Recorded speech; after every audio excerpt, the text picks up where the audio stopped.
Hello and welcome to the Tillage Edge with me, Michael Hennessy. This is your regular update for all your tillage news and advice. As the year comes to a close, it's a great opportunity to have a look back at some of the highs and lows of tillage farming in 2022. This year has been one of the most eventful years in recent memory. Despite the challenges of very high input prices, thankfully grain prices were substantially higher and allowed for a very profitable year. During the recent Teagasc Outlook conference, Fiona Thorne, an economist with Teagasc, commented that 2022 is estimated to be one of the best income years for tillage farmers in some time. So today I'm delighted to be joined by Shay, Phelan and Ciarán Collins, who are both well-known tillage specialists in Teagasc, to go through the events which shaped this year. Shay, can I first come to you? You might maybe just remind listeners of the area that was planted. Was it up or down in 2022 in comparison to normal? 2022 will be remembered as one of those years where the area went up, and of all the main tillage crops, I suppose, in general, they went up, and that was driven in large part by the tillage incentive scheme that was announced by the Minister for Agriculture back in March. So I suppose overall, a number of years ago, we were looking at a decline in the area of cereals and tillage crops planted, but I'm glad to say that decline has been arrested. And this year, if you take this year in 2022, if you take the combinable crops, your cereal crops and your proteins and oilseed rape, and add on, say, the likes of potatoes and maize and sugar beet and stuff like that, we were close on 350,000 hectares, which is about 15,000 hectares overall higher than where it would have been in 2021. From 2020 to 2022, you're probably looking at 20,000 hectares of an increase. So I suppose it was driven in no small part by the tillage incentive scheme, but we are seeing a kind of an arrest of that decline that we'd seen from the middle of the last decade, and it seems to be rising now at the moment. And Ciarán, just coming to you, the year, I suppose, maybe started off a little bit kind of nervous in the fact that it was easy to see fertilizer prices had climbed quite a bit from October the previous year, and fertilizer prices weren't going down, I suppose, anyway soon. And there was lots of talk about gas prices, and before we knew it, there was a war in Ukraine, and it really started to shake the world at that stage. So maybe you could sum up the feeling of the industry around that time. Were people really nervous maybe to go at planting at that stage? Definitely, Michael. I suppose nervous is one word, and uncertainty, really. I think, as you say, fertilizer availability actually nearly became the issue at one stage over the actual price. I suppose that was certainly a consequence, as you say, of the Russian invasion in Ukraine. A lot of the focus at the time was certainly on more efficient use of fertilizer. Kind of making do what you have, focusing on organic manures.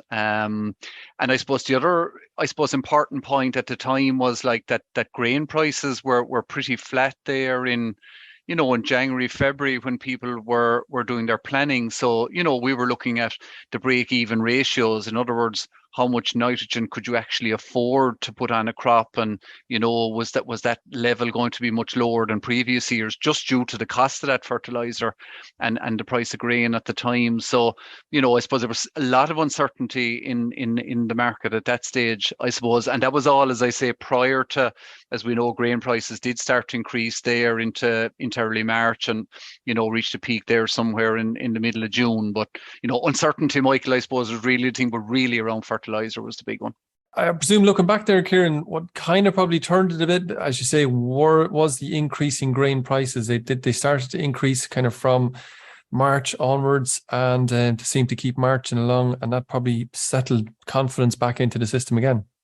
It did, but I suppose when the planning of the season was going on in January, February, and even when the sowing started, I think that uncertainty was there in terms of, where grain price was going to be. And as you say, it didn't pick up until March. And I suppose, look, if there's an ill wind, I suppose it certainly put a big focus on organic manures. I think we definitely saw an increase in that. And I suppose the spring then, the way it came, the fact that it was dry, we did see more farmers trying the likes of in-crop spreading of organic manures, which turned out to be quite successful. There was a bit more of a focus on legumes, like maybe beans in particular, I suppose, Okay. Soil testing, nutrient management planning. So I suppose, look, from that perspective, I suppose there was a bigger focus on nutrient efficiency. I suppose focus the mind, I suppose, all around in terms of those costs, which is maybe no harm. Whether they're high or low, people probably need to have a good eye on those. But Shay, coming back to the year rolled along, crops looked terribly well. There were full crops all around. Will 2022 be remembered as a record year? Yeah, I think it will, Michael. Certainly some of the crops performed as well, or we had record yields in some crops. Like winter wheat had the joint highest recorded yield that we ever had, rivaling what we had in 2015. The likes of winter oilseed rape had higher than normal yields, and spring barley had the highest ever recorded yield that we've recorded and on the harvest report. So yeah, it will be remembered as a record yield. As you say, crops were performed well during the spring. Winter crops went in ideal conditions last back end, and they came through a pretty benign winter. So they were ditch to ditch or hedge to hedge, if you like, in terms of crops. There was no bare patches anywhere. So generally, when you have that, you have a good, you have good yield potential in those crops. And as the year went on, Shay, was there anything else that kind of I suppose played into the hand? A farmer can only kind of put it there and make sure it's kind of cared for as good as it could be. Was there any other factors that were unique maybe to 2022 in comparison to other years that built that yield? Yeah, if you like, it'll probably be remembered as a relatively low disease pressure year for most crops. That we didn't really have those disease that are typically that take away yield on you, like septoria, which can reduce yields very, very quickly. And I suppose while it wasn't an overly wet or overly dry spring, there was always, really enough rainfall there to keep crops ticking over. So there was no real drought scenario anywhere in the spring. So crops just moved along nicely. We hadn't really high temperatures during the spring either, so we weren't seeing fields drying out, especially spring crops or spring barley or things like that drying out in the spring in those kind of key April and May months where you get a lot of development of green cover and biomass in the crop. So from the springtime just generally ticked along just nicely. We hadn't got huge extremes of temperature or drought or anything like that. So, from that point of view, it really played into the hands of most of the crops during the spring. Okay, and one that, listening to people around the countryside, winter barley probably just was the one crop I think most people said, God, you know what, it was a little bit disappointing. Why do you think it turned out that way in comparison to other crops? Yeah, you're right, Michael. If there was one crop this year that people were very disappointed with, in some cases, it was winter barley. And there's probably a couple of reasons for that. In terms of a lot of those crops were very, very early sown. The poor crops, I should say, were very, very early sown. And some of those crops actually got disease at the back end of 2021. If we remember, there's mildew in some of those crops. So what happened to a lot of those crops, I think, coming into the spring, early spring, is that they thinned out. So they lost actually tillers. And I suppose winter barley needs nitrogen, I suppose, in that just at the end of tillering to keep those tillers there. And in some cases, farmers were late or were delayed getting out the first split of nitrogen, which meant that some of those crops went a little bit hungry and they started to lose yield potential at that stage. And certainly in the case of winter barley, once you start to lose tillers, you lose yield potential and it's impossible to get it back.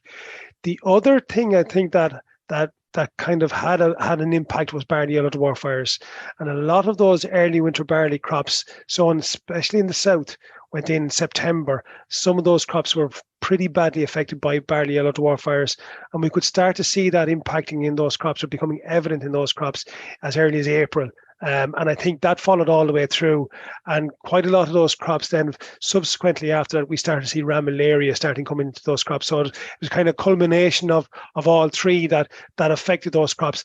That said, there were some good crops of winter barley around, and some of the later sown crops, some of the crops that were able to get those early applications of nitrogen, they performed reasonably well. Probably not as well as other years, but they still performed acceptably given the conditions that were there this year and some of the earlier sown ones. Okay. Ciarán, if I, not to contradict Shay necessarily, but God, when I'm thinking back, and I know it's rained an awful lot over the last couple of months, but God, when I was thinking back over the summer, I kind of thought it was a very dry summer, and there was, if there wasn't a drought, I think it was very close to a drought.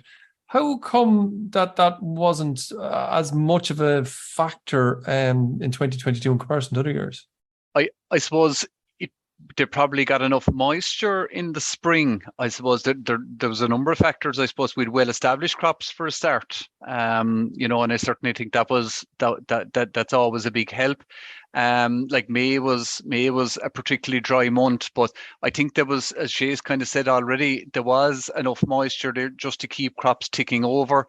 Like June wasn't a dry month. I'm looking at figures for Oak Park there, 62.5. The long-term average was 60.8. So, I think rain just about came on time to keep crops going. And then obviously we had a really dry harvest, which was brilliant, in terms of, getting crops cut and that. Yeah, and beans are often a crop that they try to develop a little bit later on into the season. And I think if people were looking at them standing in fields in probably June, July, they would have said, not sure about this crop again. It mightn't just perform terribly well. But how did it end up, or how did it perform in the end? Oh, sure. A little bit of a mixed bag. Now, we spoke about drought there. Certainly some crops, particularly in, say, Carlow, Kilkenny, Laois, Kildare, in that area, I think did feel the effects of that drought pinch. And I don't know if we could call it a drought, but certainly moisture deficit. When you had yields maybe hitting in around 2 tons per acre, but then maybe further south, and I know some crops further north as well did exceptionally well. There was up to 3 tons cut in a lot of places. So I suppose a little bit of a mixed bag, Michael, is the summary of it. But certainly we spoke about drought not really affecting cereal crops earlier on. There certainly was some impact on beans, particularly, as I say, in the kind of Midlands mainly. Okay. Shay, the other break crop that seemed to do quite well is oilseed rape. There seemed to be pretty good yields pretty much all around there. Was it all good news in that sense, or was there anything that we could have learned maybe in 2022 to bring into 2023? Yeah, again, I suppose, Michael, oilseed rape was one crop that people who grew it were by and large very happy with. Again, we had very, very good yields of it. 5 tons a hectare was quite common in a lot of those crops. And I suppose the other point about that was that a lot of those crops were grown on a lot less nitrogen than would have been grown or used heretofore, because crops came through the winter pretty well. There was very little pigeon grazing on it. But you're right, there was a kind of a hidden problem in some crops, and we're starting to see a bit more of it around the place, and that problem is clubroot. And it's becoming more prevalent or reported more around the country. And I think it's something, given the increase of area that's gone in again this year, it's something that we're going to have to be much more careful about our rotations and what other crops we grow on our farms in terms of trying to prevent that clubroot coming in on crops. And that's predominantly from poor rotations, and a lot of brassica has been in the mix. And we're starting to see that where there were cover crops grown in some farms, brassica cover crops, be it on some of the department schemes or be it to graze animals on. And I think it's certainly something that we have to be much more aware of going forward over the next number of years. And something else, I suppose, to be quite aware of, and I noticed for myself, I suppose, that when I was traveling around to a number of crops, grass weeds seem to be popping their head up here and there. Is that a problem, Shay? Do you think it's increasing a little bit more? And I suppose on the other side of it, are people really aware of how serious some of the problems are? You're right, Michael. I think it has been a problem, and it continues to be a problem.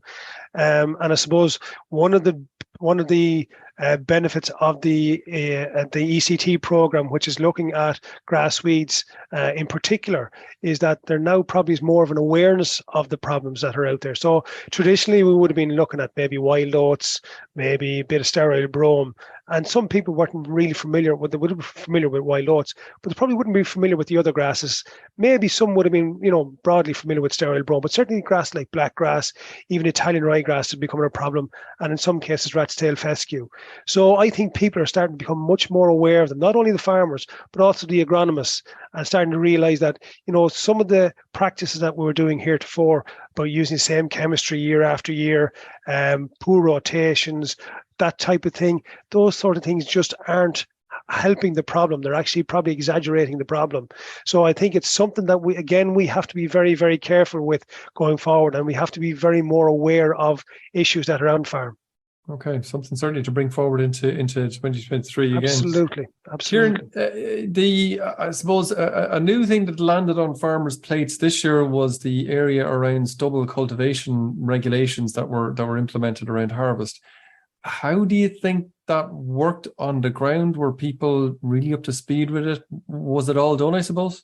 I suppose firstly, there was a level of confusion, I suppose, with regards to what needed to be done and how soon it needed to be done. Outside of that, I suppose the harvest weather was a big help in the sense, I suppose, one of the limiting factors of stubble cultivation normally is the weather and how long it takes to remove the straw and that, so that you're set up for it. So the weather did help. I think most farmers got their head around the regulation eventually and got it done. But there's certainly, look, it did create an extra layer of work, I suppose, firstly, and I suppose a cost. And I suppose, while the advantage of having all this dry weather at harvest allowed us to do it, but there certainly was a lot of wear and machines in actually doing it. I suppose looking back now, when we see fields around the countryside now and we can see the green cover, I suppose we can see the benefits of, that getting that job done early. And as I say, the weather that did facilitate that, and I suppose obviously the ultimate aim here is to have something growing to mop up any of that residual nitrogen. So I suppose from that perspective, it's good, but certainly it did create a lot of extra work, and I suppose does certainly draw extra cost to farmers as well. It was an exceptional harvest. How it will all work out in a more difficult harvest, I suppose, remains to be seen, but I would say it's going to be difficult in future. Sure. And Ciarán, in terms of kind of just bringing the ear on a little bit further, then getting into the planting jobs that have to be done on every farm, it was a little bit trickier this year than other years. It was lovely and dry up as far as the ploughing match, and yet again it broke at the ploughing match. The last day it started to rain, and kind of hasn't really overly stopped raining in the meantime. No, it's been a difficult autumn. Certainly, those farmers that were able to get in early had an advantage this year. And I suppose we've seen that in the figures where, farmers, say, particularly in the northeast, or that who might be sowing a little bit earlier, say, than a grower further south, who might have been wary of BYDV, as Shay mentioned earlier on. So there certainly is more normal or near normal area, say, in the northeast, but certainly a big pullback in the south, and that's just to do to the weather in October. It just didn't oblige really, and we didn't even get that. Sometimes you get that maybe late October, early November, you might get that late timing, but it just didn't happen this year really. Okay, Shay, finally, can I come to you just in terms of, for you, what do you think are the 2 or 3 big take-home messages for tillage farmers in 2022? Yeah, I suppose, look at it, if you asked everybody, Michael, they'd all probably have different ones. But certainly for me, there were 3 kind of ones that stood out for me this year. Firstly, probably was the role of organic manures on tillage farms. And it's something that's probably been underappreciated or underutilized, or maybe even misused over the last number of years. And we saw a number of farms this year actually using more organic manures in the spring. Some on winter crops where they were using umbilical systems to put slurry onto winter wheat and winter barley crops, which I think is something that, there's scope for more and more of that, I think, going in the years ahead, especially nowadays where dairy farmers are becoming under more pressure to try and fit in with the regulations. So I think there's roles there for tillage farmers to relieve some of that pressure on neighbouring dairy farms. I suppose the other one then that I came across again is probably not a new issue, but it's certainly raised its head again this year, and that's this whole area of tank mixing different products. And I think we're but we're on a trend where we see more and more and more products going into a tank. And I suppose from the point of view of mixing those products, the more products you put into a tank, the less sure we are, or less certain we are of how those products are going to react in the tank. I mean, when we would have started, or certainly when I would have started walking crops over 20 years ago now, a herbicide and a fungicide and maybe a growth regulator is about as much as you would have put in a tank. And typically those products would have had 1 or maybe 2 active ingredients in them. So at most you're mixing maybe 5 or 6 active ingredients. Now we're seeing products with maybe 2 and 3 active ingredients in them, and people are mixing in herbicides, fungicides, insecticides, pesticides, maybe trace elements with multiple different trace elements in them, then other products as well, be it seaweed type products and stuff like that. And again, unfortunately, certainly, I don't know whether Ciarán has seen it this year, but I certainly have seen cases where crops have been badly affected by these tank mixes that are going on. And, that's yield that you're losing and you can't get back. And for me, the third one, I suppose, is a kind of nod to the future and where we're going in terms of the reliance on IPM, integrated pest management, for dealing with our problems going forward. We're losing more and more chemistry every year. And I think that's something that we're going to have to look at in terms of whether it be rotations, whether it be crop monitoring, whatever it happens to be, but we're going to have to use more integrated pest management techniques in our crops in 2023 and beyond. Okay, thanks, Shay. Ciarán, do you have anything to add? I presume you would agree fairly much with those three. They seem all very sensible to me, certainly. Is there anything else you want to add? Yeah, no, I mean, the only thing I would like to say, Michael, in terms of a take-home message for the year is we have an unbelievable potential to produce high yields in this country, but the weather is such a big factor. And when the weather, goes in our favour, we can produce very, very good yields. And I suppose just the other one for me to pick up on Shay's last one is IPM going forward. I mean, and I think we're seeing a lot more of it on farm where people are assessing now whether they need to apply that insecticide or that additional fungicide as an ear spray and stuff like that. And I think, varieties obviously is going to be the core of that. So IPM going forward for me, certainly, but, we do have great potential. It would be something I would have picked up from this year that, when the weather does favour us. Guys, as always, that's fantastic. It's great to get that bit of a review for 2022 with a little bit of a look forward to 2023 in terms of how we might do that little bit better. Thanks again, as always, guys. Thanks, Michael. So that's it for this week, and my thanks to Shay and Ciarán for joining me on the podcast this week.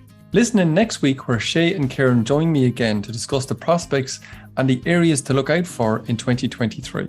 And finally, don't forget, if you enjoyed the podcast, then recommend it to a friend or colleague. And as always, rate, review, and follow on Apple Podcast or Spotify so you never miss an episode. And for more information, go to teagasc.ie. I'm Michael Hennessy. Thanks for listening. I'll be back next week with more tillage news and advice.